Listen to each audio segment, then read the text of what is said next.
नमस्कार दोस्तों, मैं डॉक्टर के वशिष्ठ। आज जो मैं वीडियो बनाने जा रहा हूँ ये आपके लिए बहुत इंपॉर्टेंट होने वाली है। मोस्टली उन लोगों के लिए जिनको ब्लड प्रेशर हाई रहता है, साथ ही उन लोगों के लिए भी जिनको ब्लड प्रेशर हाई तो नहीं पर वो लोग आने वाले समय में हाई ब्लड प्रेशर के मरीज बन सकते हैं। यह वीडियो का कोई भी पार्ट मिस ना करें, नहीं तो आप सभी चीज़ें नहीं जान पाओगे। हमारे बॉडी के 4 इंपॉर्टेंट वाइटल्स होते हैं। इनमें आपका blood pressure, pulse, respiratory rate, temperature आता है। यह चारों ही हमारे शरीर की कंडीशन बताने के लिए ज़रूरी होते हैं कि हमारा शरीर स्वस्थ है या नहीं। इसमें से एक वाइटल जो बहुत इंपॉर्टेंट है वह है ब्लड प्रेशर। आज हम ब्लड प्रेशर की क्लासिफिकेशन के बारे में बात करेंगे कि कब हमारा बीपी यानी कि ब्लड प्रेशर नॉर्मल होता है और कब हाई होता है, और उसमें हाई में कौन कौन सी स्टेज होती हैं। हमें हमारे हाई ब्लड प्रेशर की क्लासिफिकेशन की नॉलेज होनी चाहिए।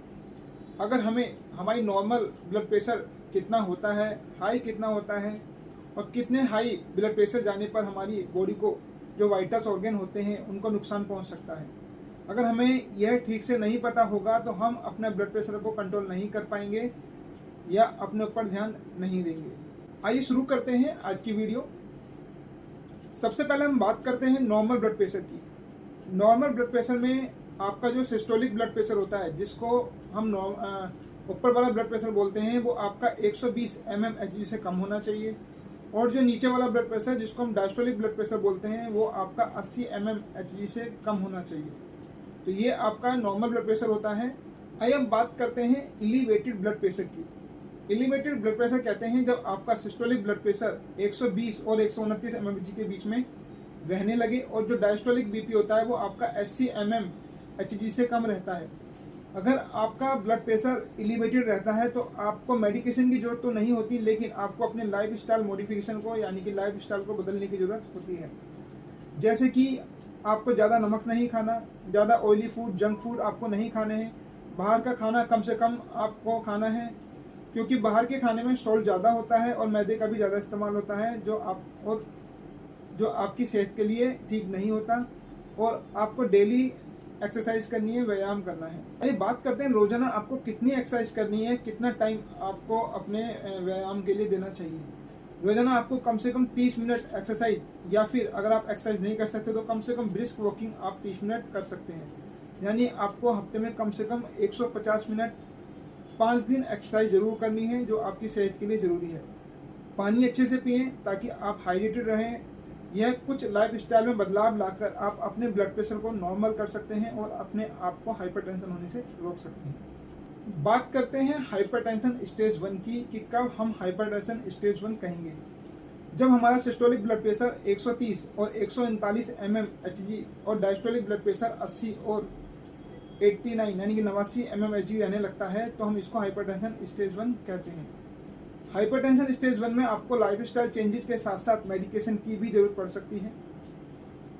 आइए अब हम बात करते हैं स्टेज 2 हाइपरटेंशन की। स्टेज 2 हाइपरटेंशन में आपका जो सिस्टोलिक ब्लड प्रेशर है वो 140 mmHg से ज़्यादा रहने लगता है, और जो डायस्टोलिक ब्लड प्रेशर है वो आपका 90 mmHg से ज़्यादा रहने लगता है। स्टेज 2 हाइपरटेंशन में आपको मेडिकेशन की जरूरत होती है, साथ ही आपको लाइफ स्टाइल मॉडिफिकेशन भी जरूरी होता है। आइए बात करते हैं हाइपरटेंशन अर्जेंसी की, जो कि एक सीरियस कंडीशन है। अगर इसमें आपके बीपी को कंट्रोल नहीं किया जाए तो आपके ऑर्गन डैमेज हो सकते हैं, जो वाइटल्स ऑर्गन होते हैं।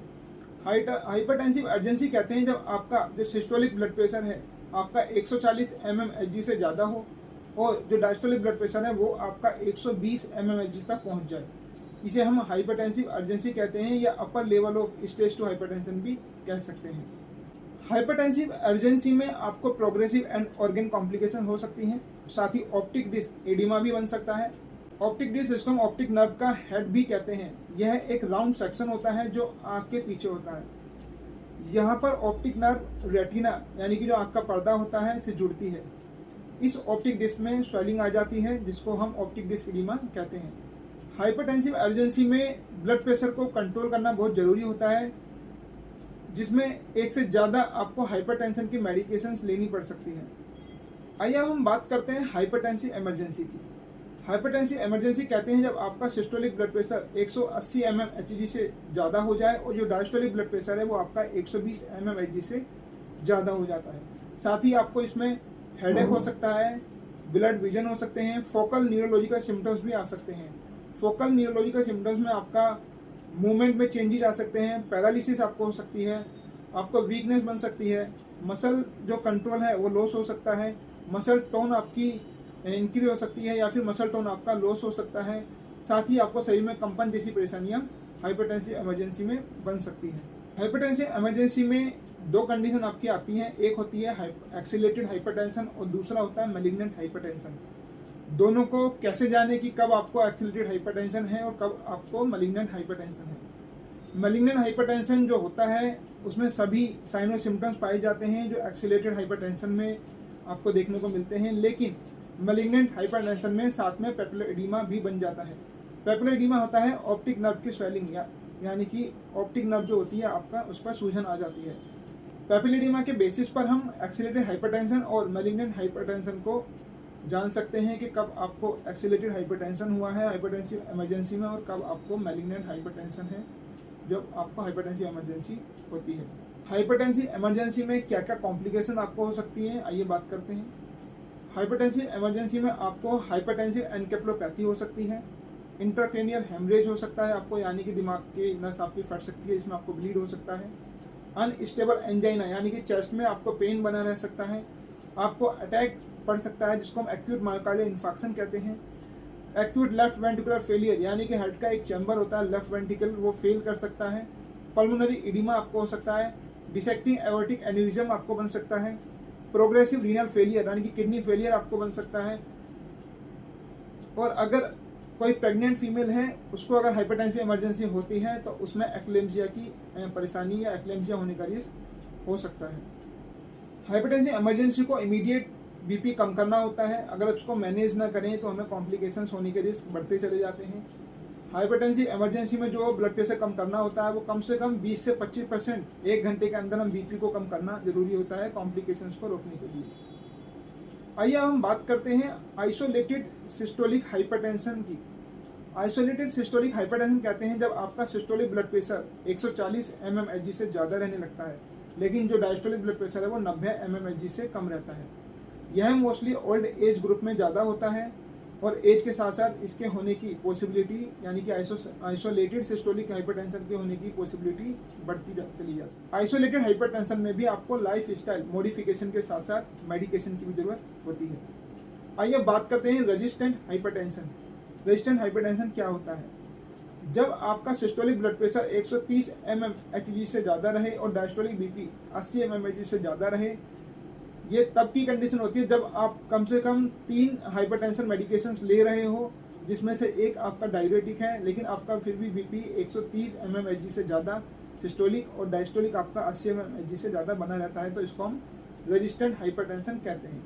या दूसरी कंडीशन होती है कि जब आपका बीपी कंट्रोल तो हो गया है लेकिन आपको कम से कम 4 हाइपरटेंसिव मेडिकेशंस लेनी पड़ रही है, तो ऐसे में ब्लड प्रेशर को हम रेजिस्टेंट हाइपरटेंशन कहते हैं।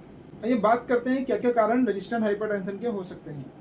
पहला होता है कि हो सकता है कि आप ठीक से बीपी मेजर नहीं कर रहे हो, जिसकी वजह से आपकी जो रीडिंग्स हैं वो बढ़कर आ रही हैं और आप अननेसेसरी की मेडिकेशंस की डोज आपकी बढ़ती जा रही है।